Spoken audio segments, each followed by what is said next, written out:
nós podemos agora que nós temos grupo grande de estudantes que já sabem se vão passar a firma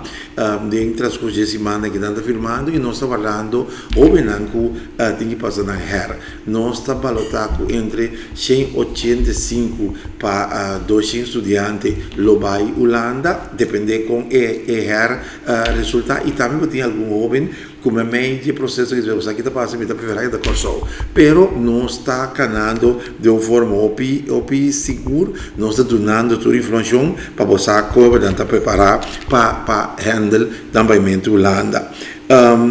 Tá um trabalho diferente via entende que tá indicação que tem por exemplo com eu bem tá preparado para a Holanda eu bem ainda na escola de preparação de nós de SC ela diferente informação e de dia não também que tá seguir informação então eu na Holanda e o que chama o comitê regional de cada cidade tá tomando bem ou Holanda então eu para semana tá preparado eu bem também para estar mais estável nossa sale dia 23 de julho próximo, então esse que vem de nós em Holanda dia 24,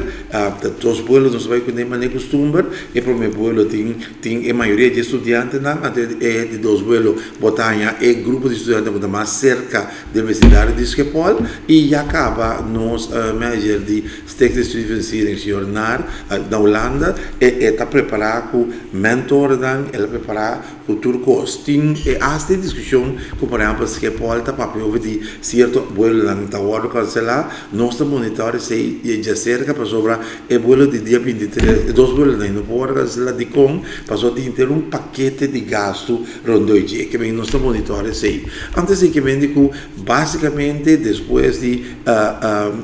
próximo 2 semanas aqui nós temos fecha concreta de quantos estudantes trabalham a Holanda nós temos fecha concreta de quantos estudantes trabalham de região pero para lo que trata de corso mês da banda de agosto só tem fecha concreto